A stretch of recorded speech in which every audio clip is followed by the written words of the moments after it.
Hello and welcome to Intro to VR Cameras presented by Black Public Media. My name is Sanchez and I'm a virtual reality producer and 360 photographer. For the past 5 years, I've been using VR to create doc-style stories that shed more light onto social issues affecting underrepresented communities. And when I first started making VR films, you had to visit a bunch of different websites and YouTube videos to learn one small piece of what seemed like a huge puzzle of a process. And to be honest, today it's still not much better. That's why Black Public Media asked me to pull together this series on VR cameras to help you start your journey into VR.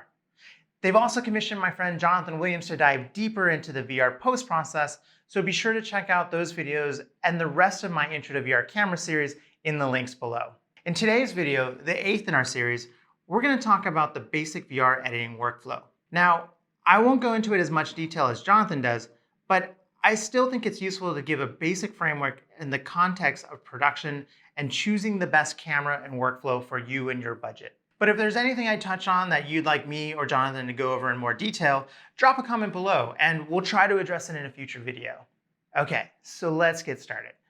So the basic process after shooting and organizing footage starts with stitching, then story editing, and then any finishing work, like tripod removal, color, and graphics. Again, this is a very basic framework for 360 video editing, and there isn't any hard and fast rule here because even I do a couple of these steps out of order sometimes, depending on the footage that I'm working with.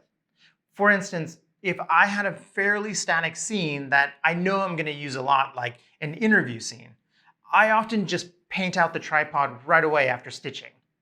But if there's other material that I'm not so sure how much of it I'll use yet, like B-roll, I might end up taking out the tripod later on in the workflow.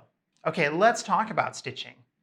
If you remember from episode 1, all VR cameras use at least 2 lenses. Sometimes they use as many as 24 cameras, all pointed in multiple directions to capture a full 360-degree sphere around the camera or rig. The process of syncing and connecting all those video streams into one 360 spherical video is called stitching. There are roughly 3 kinds of stitching programs out there. There's in-camera stitching, which generally works in tandem with a phone app.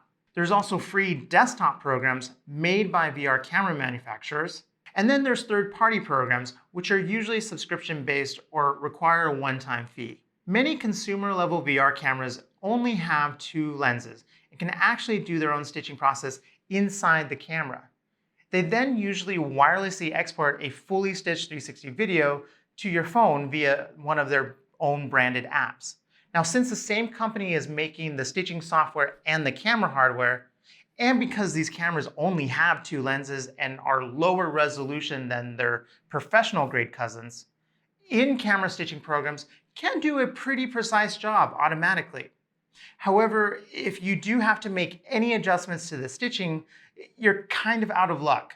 No stitch line adjustments can be made with in-camera stitching programs, which is why many VR camera manufacturers also provide a free desktop stitching program, or sometimes even in lieu of an in-camera stitching program. Now, the free desktop programs are limited to only their brand of VR camera footage, but they can offer minor stitching adjustments and calibrations, as well as the option of placing a logo patch over unsightly tripod legs that may be viewable below the camera. Some will even offer stabilization processing for when you have moving shots on a selfie stick.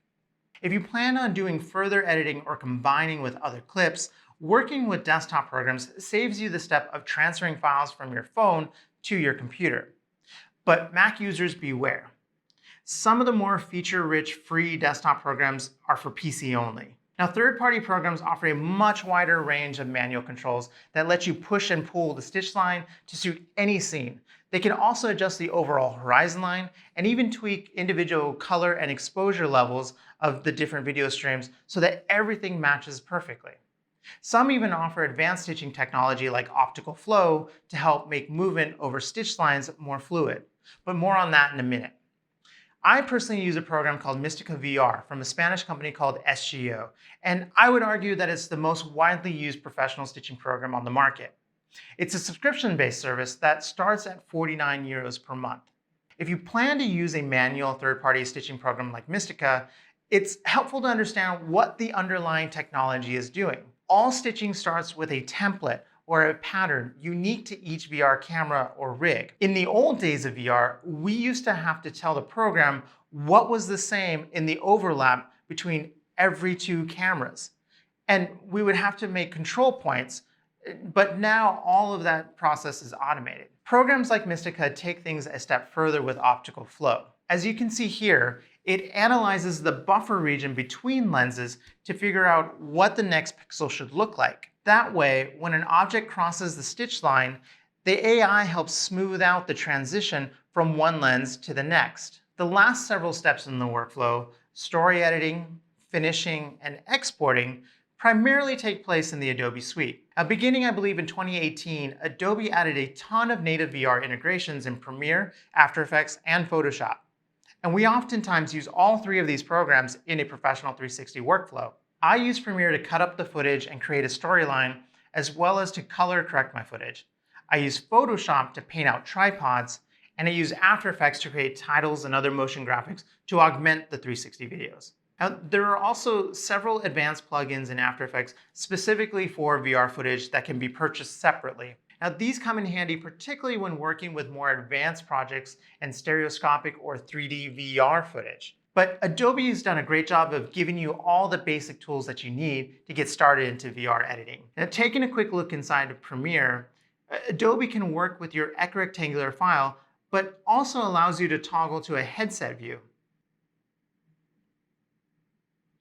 And if you come over here to the effects panel and type in VR, you can see a number of video effects specifically made for VR video.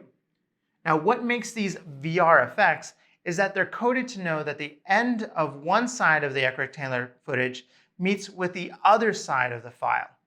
The last edge of pixels gets repeated on both sides so that we don't get an obvious seam line at the back of the video.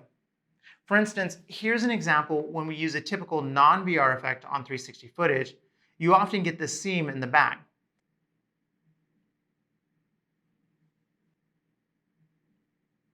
But if we take an equivalent VR effect on 360 footage, the line disappears because, again, the effect knows that this side of the video meets up with this side of the video.